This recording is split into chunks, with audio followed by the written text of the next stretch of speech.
मुझे जांच कीजिए कि क्या प्राकृत संख्या n के लिए n को प्राकृत संख्या है, ठीक है। 6 पावर n अंक शून्य पर समाप्त हो सकती है। मुझे शून्य तो शेष হবে যেমন মানে না 110 আছে, ঠিক আছে। এই শূন্য তো শেষ হলো মানে লাস্ট শূন্য पर समाप्त हो सकती है মানে লাস্টে শূন্য হতে পারে তা বলছে, ঠিক আছে। এখানে মানে লাউ 235 আছে কি না, তো এই শূন্য তো শেষ হলো না, বুঝতে পারলা? 5 শেষ হয়ে যাবে। তো এখানে তুমি কেমন করে জানবে যে শূন্য তো শেষ হবে? আচ্ছা এত করে অঙ্ক বলো। 2 গুণা 3 গুণা 7 গুণা 6 9 গুণা 8 এত শূন্য তো শেষ হবে কি হবে না? কেন হবে না? বলো কেমন করে জানবা? গুণ করে গেলে টাইম লাগবে, বলো। এত শূন্য তো শেষ হবে কি হবে না? মানে লাস্টে শূন্য হবে কি হবে না? পারবে না? দেখো আচ্ছা ওটা হলো, আর একটা বলো।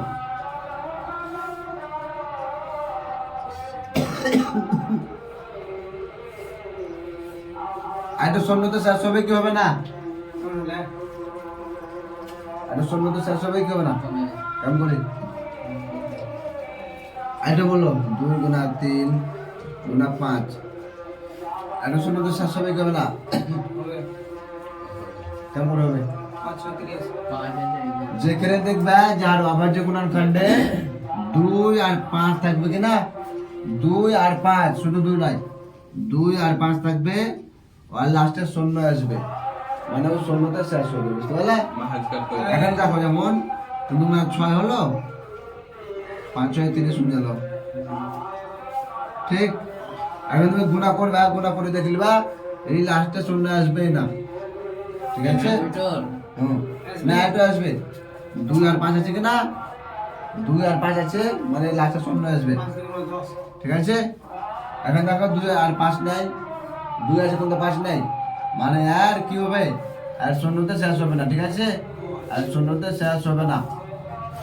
এখন দেখো বলছে যে 6 পাওয়ার n আছে, 6 পাওয়ার n বুঝে শূন্যতে শেষ হবে কি হবে না। যেহেতু আমি এখানে 6 পাওয়ার 1 লিখিয়ে আর এখানে সংখ্যা বলেছে, হ্যাঁ 6 পাওয়ার 1 লিখিয়ে কত হবে? 6 হবে, শূন্যতে শেষ হবে না। 6 পাওয়ার 2 লিখবে 36 হবে, ঠিক আছে। শূন্যতে শেষ হবে না, যাই লিখবে শূন্যতে শেষ হবে না। এখানে দেখো 6n का अभाज्य गुणनखंड 6 মানে কি 2 গুণা 3, ঠিক। पावर n ছিল তো पावर n दिन দিলাম। वह संख्या शून्य पर समाप्त होगा মানে ওই সংখ্যা শূন্যতে শেষ হবে जिसका अभाज्य गुणनखंड 2 গুণা 5 পাওয়ার n। n কিছু হতে পারে, আর হতে পারে 2 হতে পারে। এখন যেমন কি হলো 2 গুণা 5 আছে, পাওয়ারে কত আছে, n কত আছে এখানে বলতো?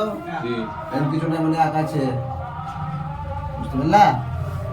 তো বলছে যার অভাজ্য গুণনখণ্ড কি হবে 2 গুণা 5 পাওয়ার n এর বিকল্প হবে। 6 পাওয়ার 1 6 পাওয়ার 2 মানে 6 গুণা 6 2 36, ঠিক আছে। 36 হ্যাঁ দেখো এর গুণনখণ্ড কেমন হলো, 2 আছে কিন্তু 5 নাই, ঠিক আছে। ওই লাগি আর তুমি যতই লিখবা লাস্টে শূন্য আসবে না, বুঝতে পারলা? অর্থাৎ 6 পাওয়ার n শূন্য पर समाप्त नहीं होगा, बस শুনে নাও। এটা বলো তো তুমি করাঙ্গ 10 30 পাওয়ার n আছে, এই শূন্যতে শেষ হবে কি হবে না? হবে না, হবে বলো হবে। লাস্টে শূন্য আছে মানে অটোমেটিক শূন্য হবে। এবার দেখো তোমরা বলবা কি এমনি করে আমাকে বানাই দেন, লাভ বানাই দিছি। 30 মানে কত? 2 15 হলো, 15 কে 3 দিয়ে দিবা, 3 4 15, ঠিক। 2 গুণা 3 গুণা 5 2 5 আছে, এটা n তো 1 ধরে 5 এলো মানে এই শূন্যতে শেষ হবে। তুমি এমনি বুঝো তো লাভ করো।